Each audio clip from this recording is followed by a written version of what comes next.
baca ni seduk sesekali.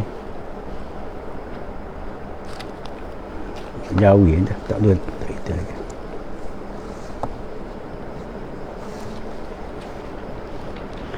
Esok hubung Haji tu Jemaah esok kata pergi 2 orang di rumah Jemaah beritahu ke dia Haji tu Jemaah esok beritahu ke dia nak pergi 2 orang ni, kata 2 orang kau lah kena daftar. Tapi dia kata dah gitu, dia kata aku ada kecuali takut kata nak pergi 2 orang ni, boleh ke tak boleh, tanya dia.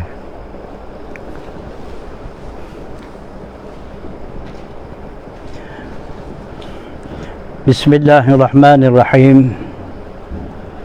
Alhamdulillahi rabbil alamin. Wassalatu wassalamu ala asyrafil mursalin Sayyidina wa maulana Muhammad wa ala alihi wa sahbihi ajma'in. Qala rabbi israh li sadri wa yassir li amri wahlul 'uqdatam min lisani yafqahu qawli. Allahumma iftah lana futuhal arifin. Malam ni kita baca risalah berbentuk soal jawab. Kerana semalam malam tadi di kurang pukul 12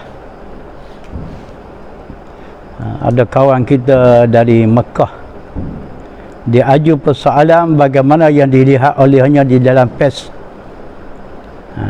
yang diperkata oleh seorang yang tidak bertanggungjawab apa yang dikatanya.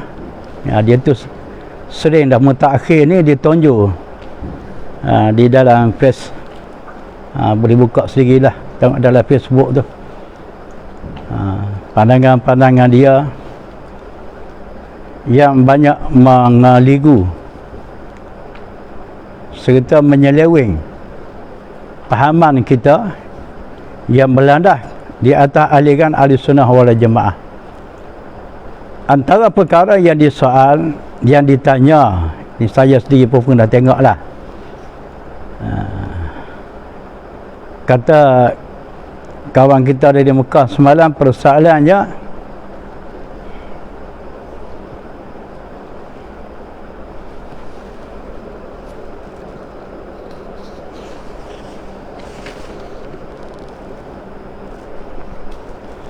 kata beliau, kata orang yang buat layaran di dalam pers, Allah itu bukan Tuhan.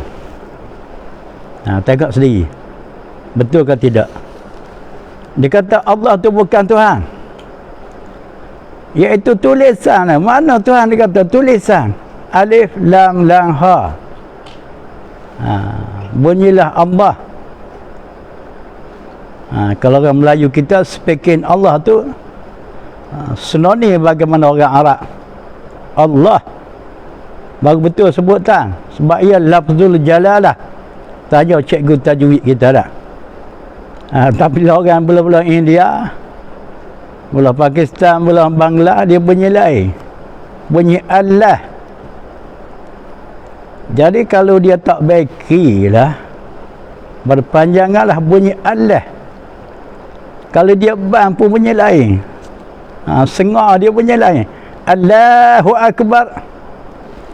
Bila apa ni? Bila tak ada tauliah ke ni? Dia kena clear. Allahu Akbar. Kata orang lah, dia atas pesing dia. Jadi mungkin ni bukan pesing. Pesing ni pakaian, boleh kata pesing lah tak? Bacaan sebutan ni di dalam Islam kita dia tak ada pesing dah. Satu pesing lah, pesingnya Arab, speaking Arab. Kita baca Quran pun kena nada Arab, walaupun kita bahasa bukan Arab sekalipun. Kalau nak kata pesing sangat, ini pesing Bangla macam ni, pesing Melayu macam ni, pesing Arab tak ada, tidak banyak pesing. Biar betul sebutan ni. Kalau takbir Allahu Akbar. Bagaimana kata orang tersebut? Dia kata Allah itu bukan Tuhan. Kita jawab, percakapan orang itu sangat mengeliru sekali dan boleh merosak akidah sama sekali. Kalau dipahami olehnya Allah itu makna bukan Tuhan tu, bukan nama Tuhan. Tu sudah dah. Melarat siapa ke Allah bukan nama Tuhan tu berat dah. Jadi kalau dikata tidak Tuhan, boleh jadi tersasul sebegitu. Jadi hak mana sebenarnya dia nak pada maksud kata Tuhan di sisi dia. Kau dia nak suruh nampak supaya Tuhan dema-dema tu, dengan bagaimana berhala tu dianggap Tuhan, dewa-dewa jin tu dianggap tu, nak suruh macam tu tak. Sebagai contoh, manakala ia beriktikad Allah itu bukan nama Tuhan, sah kupu hukumnya sebab dia engkar. Kerana ia itu engkar ketetapan yang qat'i, ketetapan yang sudah diputuskan. Allah tu adalah nama Tuhan, nama bagi zat, ismu zatiyah. Adapun yang lain daripada Allah Ta'ala tu nama Tuhan juga, tapi dipanggil ismu sifatiyah, nama yang dibahasa bagi sifat. Allah ni selaku nama Tuhan yang dibahasa bagi zat. Nama bagi zat satu saja, Allah. Yang lain-lain tu semua nama bagi sifat.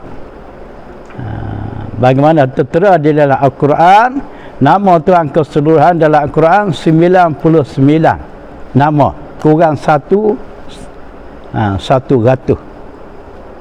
Walaupun ada ulama kata nama Tuhan tu 3000, itu mungkinlah tertera di dalam kitab-kitab wahyu yang lain daripada Al-Quran, daripada Taurat, daripada Zabur, daripada Injil,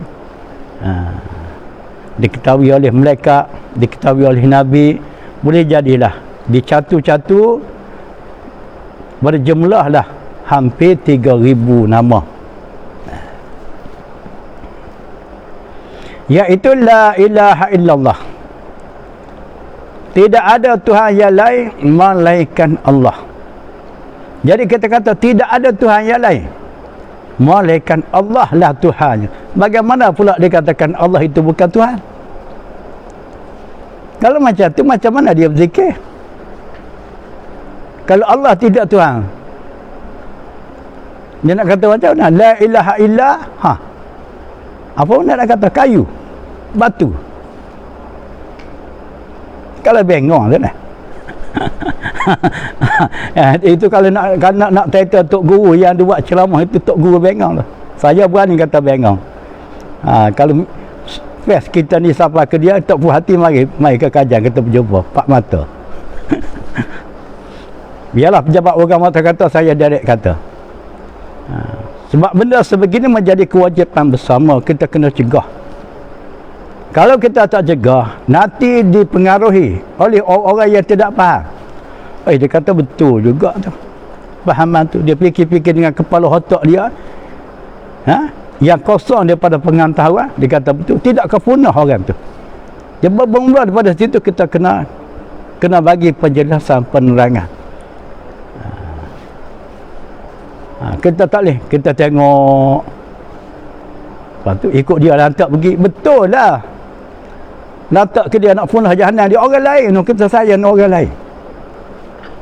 Ini melarat siapa tidak diperkata olehnya Allah itu selaku Tuhan. Jadi bagaimana kiranya dia berzikir la ilaha illallah, tidak ada Tuhan yang lain melainkan Allah lah Tuhan.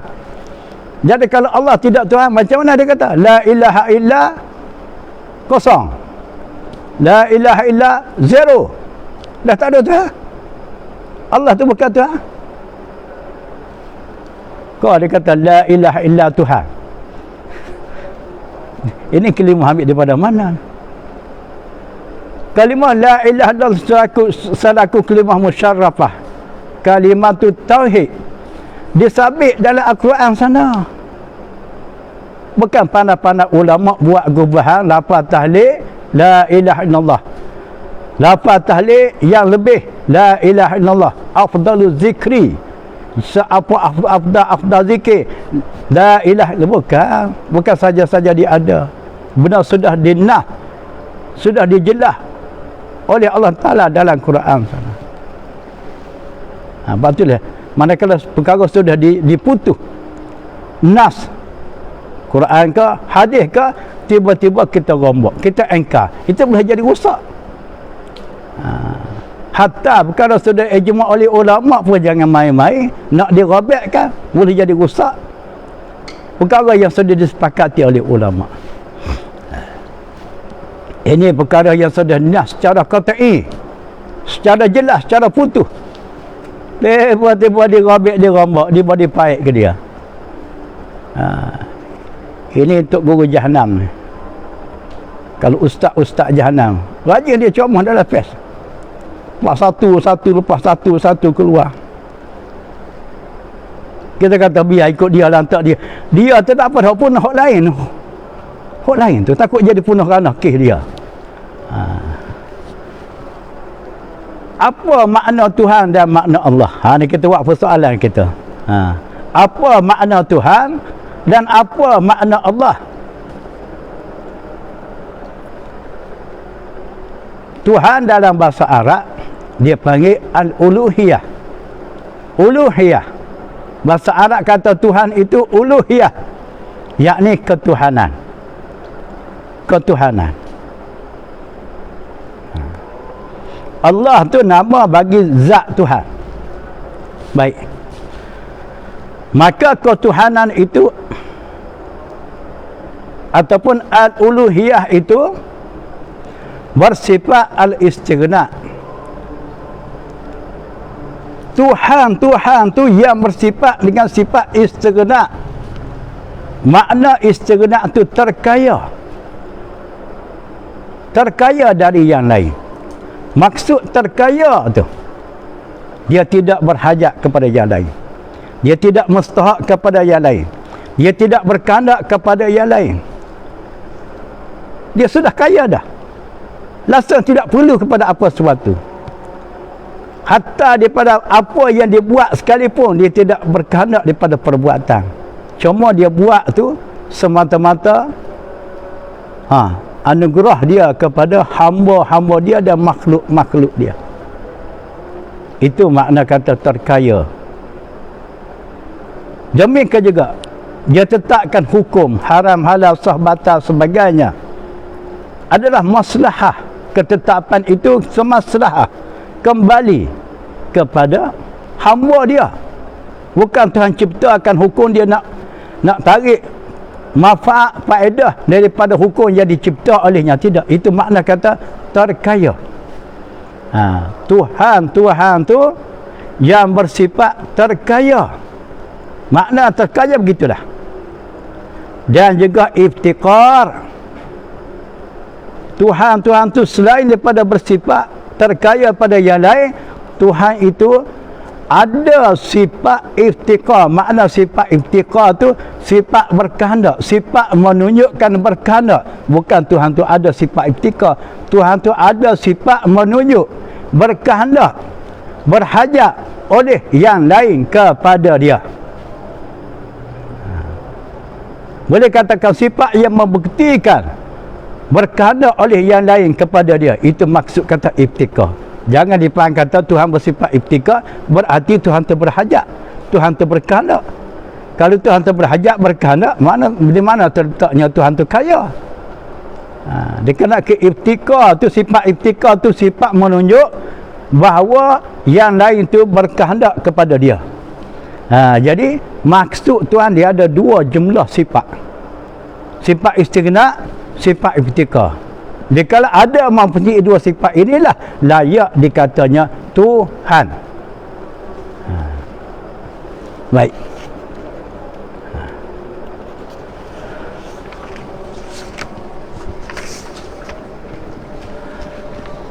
Adapun Allah,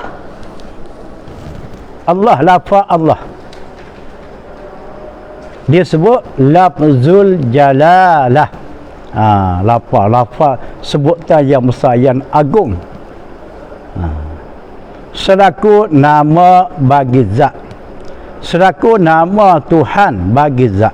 Allah tu nama Tuhan, iaitu nama bagi zat, nama bagi diri. Yang lain-lain daripada itu kita kata nama Tuhan juga, tetapi nama bagi sifat. Di situ ada beza. Tuhan ni ada zat, ada sifat. Dan nama-nama yang lain dari itu, dari Allah tu, seperti Ar-Rahman, Ar-Rahim, Al-Latif dan sebagainya, ialah nama-nama bagi sifat. Dengan itu tiada haruh, tidak boleh menafi sama sekali nama-nama Allah Ta'ala itu, sama ada nama bagi zat dan juga nama bagi sifat. Sebab itu sudah dirasmi dah, sudah diputuh dah oleh Al-Quran dan As-Sunnah. Tiba-tiba dikatanya Allah tu bukan Tuhan. Rupa-rupanya kita nampak lah dia nak Allah bukan Tuhan. Jadi dia naknya Tuhan ni suatu perkara yang seolah-olah boleh nampak barangkali, boleh dipegang oleh tangan barangkali, boleh dicium oleh hidung barangkali. Kau macam mana maksud dia dikandaki pada kata Tuhan, sehingga melarat kepada nama Tuhan pun dia kata bukan Tuhan. Kita tidaklah kita ada beza nama Tuhan dengan zat Tuhan tu.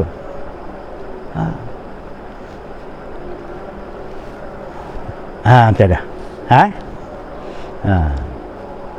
Dengan itu tiada harus menafi sama sekali nama-nama Allah Ta'ala itu, sama ada nama zat dan juga nama sifat, sebab ia sudah dinas secara qat'i. Tak boleh tolak. Allah nama Tuhan, lain pada Allah nama Tuhan juga, cuma bezanya hak lain pada Allah nama bagi sifat Tuhan. Sekebali makna Tuhan, sekebali makna Tuhan bersifat istighna, sebelah sifat. Sebut kata Tuhan bersifat istighna, iaitu terkaya dia daripada yang lain. Sifatnya sebelah sifat istighna. Wujud, qidam, baqa, mukhalafatuhu lil awadi, qiyamuhu binafsih, sama bahasa kalam, kaunuhu sami'an, kaunuhu basiran, kaunuhu mutakalliman. Itu. Jadi rupa-rupanya sifat istighna ini di kalangan sifat 20. Maman lah. Dia tak ambil sifat lain. Sifat perbicaraan tentang ketuhanan, sifat 20 ni. Dia catu di kalangan 20, jadi sebelah sifat. Maka sebelah sifat itu dipanggil sifat istighna, yang arti sifat ketuhanan. Kalau tidak ada mempunyai sifat ni, makna dia tidak terkaya. Kalau tidak terkaya, bagaimana nak dilayakkan katanya Tuhan? Bagaimana orang luaran daripada Islam kita dia anggap berhala tu Tuhan. Adakah berhala tu mempunyai sifat istighna bagaimana Allah Ta'ala ni? Ada. Mana? Dia ada sifat wujud juga. Artinya berhala tu ada. Wujud berhala ni beza dengan wujud Allah. Wujud yang baru. Allah Ta'ala tu wujud yang qadim. Tak sama. Wujud makhluk, wujud Tuhan. Kalau kita nak bahas, dia boleh tahan bahas kan? Tak cukup masa dah. Cuma nak nampak gambaran kasar. Dan sifat iftikar pula 9 sifat. Yang dikata ketuhanan al-uluhiyah ialah bersifat istighna dan iftikar. Iftikar tu sifat menunjukkan berkehendaknya oleh yang lain kepada Allah, kepada dia, kepada Tuhan, iaitu 9 sifat. Iaitu sifat menunjuk berkana oleh setiap yang lain kepada Allah. Sifat iftikar tu. Mana jenis sifatnya? Wahdaniyah, qadrat, iradah, ilmu, hayat, kaunuhu qadiran, kaunuhu muridan, kaunuhu aliman, dan kaunuhu mutakallim, dan kaunuhu hayyan. Kaunuhu hayyan. Jadi kalau kita capur 11 capur 9 akan tentu jadilah 20. Jadi rupanya sifat 20 kita duk mengaji capur tolak gitu gini, tak lain tak bukan kita nak kenal sifat ketuhanan Allah, sifat Tuhan. Kalau orang tu sudah kenal sifat Tuhan, bermakna dia kenal Tuhan tu. Kenal Tuhan. Kenal Tuhan. Nak macam mana lagi? Sebaliknya pula kalau sifat 20 pun dia tak belajar, hakikatnya dia tak kenal Tuhan. Sebab dia tak tahu sifat Tuhan. Tak tahu sifat Tuhan, hakikat tak kenal Tuhan. Dalam suasana dia tak kenal Tuhan tu, kalau terkedir dia berzikir, la ilaha illallah, tidak ada Tuhan yang lain melainkan Allah. Kita tanya dia, Allah tu siapa? Dia kata Tuhan. Okey, Allah tu Tuhan. Kita tak usah tanya lebih, sekadar tu dulu. Lepas tu mau kenal ke tidak Tuhan? Kalau tak ngaji sifat 20, elak je lah. Soalan kita pakai mampu setakat tu, tak boleh lebih dah. Inilah akibat daripada abai daripada cuak, daripada mengambil faham terhadap sifat-sifat Tuhan, sifat yang wajib bagi Tuhan, yang diwajib ketahui secara tafsil oleh setiap mukallaf satu persatu daripadanya 20 sifat. Habis. Setelah bersifat dengan sifat-sifat tersebut, istighna dan iftikar tadi, layak dikatakan Tuhan. Baru layak kata Tuhan. Baru layak dikatakan al-uluhiyah. Barulah patut yang tempat yang disembah. Ini dia sembah batu, dia sembah kayu, dia sembah lembu. Adakah lembu tu Tuhan? Kalau dia kata Tuhan, kalau lembu tu Tuhan tu, di mana sifat istighna lembu tu? Di mana iftikar, sifat yang menunjukkan berhajat oleh yang lain kepada lembu? Semua telah nak melayakkan yang lain berhajat kepada lembu. Lembu berhajat kepada Tuhan dia. Kalau dia lapar, dia bertembah, minta makanan. Mana iftikar lembu? Bodoh semua lembu. Bodoh semua batu. Kok semua batu? Tak dah. Adapun hakikat Tuhan iaitu kun huzat Tuhan, tidak layak diketahui, tak patut diketahui. Sebab apa? Sebab kemampuan kita ni tak mampu nak kenal kun huzat Tuhan, hakikat diri Tuhan. Hanya kemampuan kita sekadar kenal takrif sifat wujud kidam baka, sekadar tu je. Ini nampak Tok Guru tadi nak kenal siapa dekat kun huzat tu. Siapa dia tolak Allah pun dikata bukan Tuhan.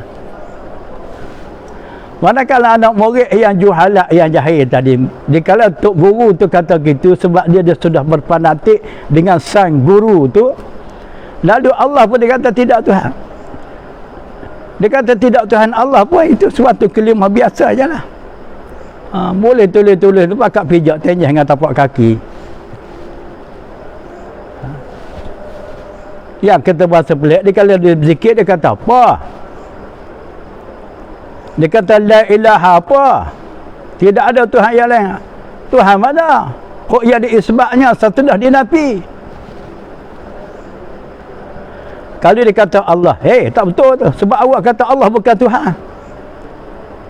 Tak kelimah zikir itu memberi arti la ilaha, tidak ada Tuhan yang lain illallah, melainkan Allah lah Tuhan. Tapi dah awal-awal lagi dia kata Allah tu bukan Tuhan. Awak zikir macam mana? Kau awak zikir setakat la ilaha, la ilaha. Ini zikir apa kenapa ni? Itu bengong tu. Itu ilmu bengong tu. Pakak tengok balik, perhati balik. Lepas tu kita pakak sampaikan kepada masyarakat umum pada bahawa itu suatu perjalanan yang salah. Heboh, ada salah. Walaupun kita tak ada kuasa dalam perkara agama ni, menjadi kewajipan bersama. Bagaimana cerita Ayah Peng? Ni saya nak buka cerita Ayah Peng. Ayah Peng tumbuh di Besut. Saya orang Besut. Ayah Peng ni siapa dia? Ayah Peng ni pak mentua Hasan anak 5. Bukan anak 5, anak 5. Dia jual anak 5. Dia orang kampung Bukit Emah, Tanah Merah, Kelantan. Hasan anak 5 ni. Hasan anak 5 ni orang kampung Bukit Emah, Tanah Merah, Kelantan. Kubur dia ada tu. Kalau kita daripada Tanah Merah nak pergi ke Rata Panjang, lalu jalan ke Alur Pasir, kubur dia belah kanan. Di waktu tepi rumah dia kubur dia tak kemumi mayat asal anak 5 tu dalam perkuburan orang Islam. Orang tak boleh terima zaman tu. Lalu puak-puak dia geng dia tanamkan asal anak 5 tepi rumah dia. Jadi ceritanya asal anak 5 ni dia nak kembangkan sayap dia masuk daerah Besut pada tahun 70-an. Maka ramai dah orang Besut terpengaruh. Ilmu dia ni cepat orang terpengaruh, jadi gelap mata orang. Siapa di antara pelajar-pelajar duduk mengaji perdoaan dengan saya seminggu sekali pun terlibat sebahagian padanya ikut geruk asal anak 5. Kita dah mula naik darah dah. Kita kata tak betul, dia pergi juga. Kuat. Dia terbelah dua. Separuh pergi ikut asal anak 5, separuh masih bertahan lagi di Surah, kampung Batu Tumbuh, Besut, Terengganu. Lalu saya fikir tak jadi dok ni. Saya pergi jumpa Qadi Besut. Qadi tu mati, kehidup tak ada sekarang. Qadi tu orang Besut. Tapi Qadi ni bahasa jenis panah baran sikit. Kita pergi ke pejabat, direct jumpa dia, suruh dia bertindak. Aliran Hasan anak 5 ni. Hasan anak 5 dia tak buka sayap lagi di Besut. Dia setakat di Kelantan. Qadi tu dia berasa supaya kita nak ajar itik berenang. Dia Qadi pandai berenang, kita tak Qadi tak pandai berenang. Kita pergi cerita kita menepati seolah kita nak ajar itik berenang. Lalu dia kata dia tak payah mari beritahu dah, dia boleh bertindak. Betul, dia ada kuasa, dia boleh bertindak. Kata saya tu dia mari beritahu ni pasal di antara orang-orang di kampung Batu Tumbuh tu banyak dah terpengaruh dengan aliran anak 5. Dia mari panah darah dia soal kita orang awam pergi ngajar dia. Bukan kita pergi ngajar, kita beritahu. Tak tahu kalau dia tu mati ke hidup, tak tahu sekarang. Pada gitu dia tak halal. Gerakan asal anak 5 dia tak sekat. Merebak. Sampai ke dia lebarkan di Ulu Besut. Dia boleh buka sayap pakai Ulu Besut. Terpengaruh di Ulu Besut. Dia batu 13 Ulu Besut. Itulah merkah Ayah Peng itu. Maka lalulah berkahwinlah dengan anak Ayah Peng. Automatik jadilah Hasan anak 5 tu menatu Ayah Peng. Ayah Peng tu pak mentua Hasan anak 5. Dan kat orang kampung dia nak marah, dia kata Hasan anak 5 pula. Kalau Hasan anak 5 agak pak dia gajah lah pula kan.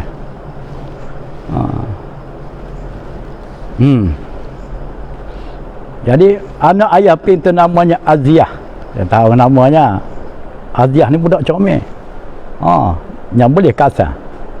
Pak Ayah Peng dia teka asal anak 5 tu, dia nak ilmu elit. Ilmu elit asal tu. Dia sanggup jadi menantu. Sebab tu lah lebih Ayah Peng tu.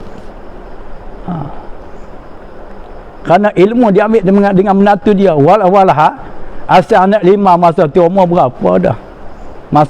Masuk akal 70-an dah. Aziah tu baru berapa umur? Saya pun dah tengok lah. Tapi duit banyak lah Hasan ni. Tak banyak macam mana anak murid tu. dan dia fanatik dengan tok guru. Oh Allah, gelap mata di hala duit. Mana kalau mati ya, asal anak 5 automatik, menatu tak, empat mentua tak ada ayah pay jadi maha guru. Lebih hebat lagi, maha guru dia ayah pay daripada menatu asal anak 5 tadi. Sehingga dibuat merkah di batu 13. Itu rekasan cerita tercetusnya peristiwa ayah pay. Itu dah. Orang-orang yang terlibat dengan asal anak 5 ni, kadang-kadang orang ngaji pondok ada. Salah seorang anak saudara Tok Guru pondok dia besuk. Antara orang yang disayang oleh Tok Guru sebab dia, mama dia ni bolehlah dalam pondok ni. Dengan sifat dia, sifat Tok Guru. Manakala dia masuk guru asal anak 5, habis. Jahannam habis. Kuat tarikkan dia ni. Mungkin dia pakai ilmu jin ni. Ilmu jin lah turun ke ayah pay tu lain. Siapa dia nampak oleh orang ikut guru ayah pay ni, boleh pergi Mekah. Manakala siapa Mekah nampak ayah pay duduk tawah Mekah. Sang-sang Hindu paria ni, manakala dia tengok ayah pay ni lebih tinggi martabat daripada dia, jadi main oleh jin. Jin ayah pay tadi. Dia ambil daripada mana? Dia ambil daripada asal anak 5 tu. Mana ilmu ni? Sebab tu dia cepat mujarab ilmu karut. Sebab dicampur tangan oleh anasir-anasir rohani yang karut. Sama ni ilmu ni. Ilmu yang menolak Allah dan bukan Tuhan ni. Ni ada murid ni kata ada macam ni dia boleh ceramah dalam surah. Surah tu. Yang pihak berkuasa bukan tak boleh nak kesan. Dia layak dalam pes. Ni orang belah utara ni. Bukan Kelantan, belah utara ni. Tengok, kita sama lagi. Bahkan tidak wajib diketahui kalau nak melarat tahap sampai di pekat kun huzak. Kerana tidak mampu hendak diketahui. Manusia tak larat, tak ada daya nak boleh kenal Tuhan sampai pekat tu. Saja kemampuan kita manusia boleh kenal Tuhan sekadar ta'rif sifat saja. Di mana yang wajib bagi Tuhan, yang mustahil dan juga yang haruh. Sekembali dengan apa yang dikata oleh seorang yang berkata Allah itu bukan Tuhan. Kita saat beliau. Ya, dia tak ada depan kita. Kita nak pergi geran. Kita saat dia. Allah itu apa kalau macam tu? Apa Allah tu?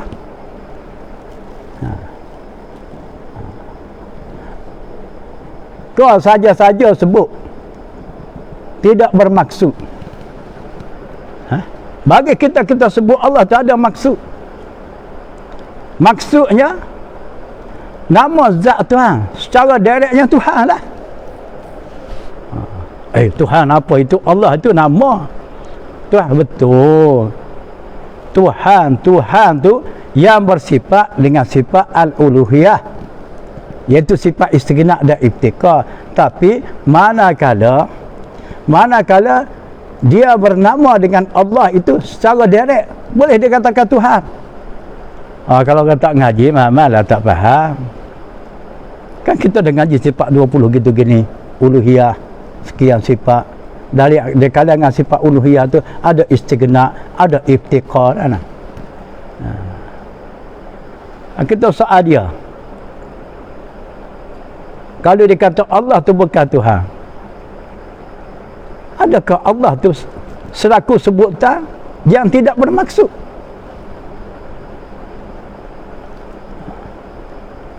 Bagi kita Allah itu nama Tuhan yang bersifat ketuhanan bagaimana yang pah. Bagaimana nas firman Tuhan, fa'lam annahu la ilaha illallah. Ini ayat Quran. Fa'lam, ketahui olehmu annahu la ilaha illallah, bahawa tidak ada Tuhan yang lain melainkan Allah. Tuhan sendiri mengaku Allah tu Tuhan. Tak percaya buku Quran. Ayat berapa? Kita semua ada tanda, cuma tak masuk ni. Ni ada depan ni. Maka dari itu, dari ayat tersebut jelas Allah tu Tuhan. Kerana dia bersifat dengan sifat ketuhanan. Kerana bersifat dengan sifat ketuhanan. Sebagai contoh beginilah. Kita pergi ke penjara, tengok orang dalam penjara. Kita tanyalah pihak-pihak penjaga penjara, ini kes ke apa ni? Kata penjaga penjara, ini pencuri. Kita tanya orang seorang tu salah masuk penjara apa sebab? Dia kata pencuri. Naik nama pencuri. Nama pencuri. Walhai yang mencurinya tangan dia mencuri. Tapi secara direct, manakala tangan mencuri, badan tubuh dia pun seluruh badan dia kita panggil pencuri. Begitulah Tuhan dengan Allah, Allah dengan Tuhan. Tuhan itu adalah sifat kelayakan yang sepatut disembah, diabdi. Tetapi nama rasmi bagi zatnya ialah Allah. Maka secara direct, Allah itu boleh kita katakan Tuhan. Bagaimana secara directnya pencuri dalam penjara tadi, kita kata pencuri. Walaupun yang mencuri itu ialah tangan yang mengambil, mata melihat sekalipun. Kalau ikut waklak kata tadi, Tok Guru waklak kata tadi, tengok pencuri dalam penjara tu, tak boleh kata pencuri. Tak boleh kata pencuri. Hanya boleh kata sekadar masuk penjara, makan angin, main-main, relax, berehat dalam penjara gitu. Tak kalau bengong tak nak. Dan lagi firman Allah Ta'ala, Allahu la ilaha illa huwal hayyul qayyum. Allah itu tidak ada Tuhan melainkan Ia yang hidup, yang berdiri sendiri. Allah tidak ada Tuhan melainkan Dia. Allah la ilaha, tidak ada Tuhan illahu, melainkan Ia, melainkan Allah lah Tuhan. Jenis ustaz cakap bengong tadi. Dia ngaji pondok mana? Boleh jadi kalau pondok pun pondok tunggu deriang dalam kebun, dalam dusun. Kata mana pondok telefon. Dulu pun telefon ada pondok. Bagi zaman di London handphone hilang pondok telefon lah. Kalau nak cakap pasal pondok, nak cakap pasal agama, Allahu Rabbi. Dengan itu bagaimana dia berzikir? Adakah dia kata la ilaha Tuhan? Sebab Allah tu bukan Tuhan. Lalu dia la ilaha illa Tuhan. Gitu. Kerana Allah itu bukan Tuhan baginya. Maka nah berzikir begitu. Di mana nah berzikir gitu? Nah la ilaha illa Tuhan. Hok jupanya la ilaha illallah. Tidak ada Tuhan yang lain melainkan Allah. Tuhannya. Dan bagi kita tetap la ilaha illallah, yang arti tidak ada Tuhan yang lain melainkan Allah. Mengapa kita mengisbatkan, kita menetapkan Allah sebagai Tuhan? Kerana Ia bersifat dengan sifat ketuhanan. Mana? Istighna, iftikar. Sebanyak 20 sifat. 11 istighna, 9 iftikar. Tu cukup. Wallahu a'lam.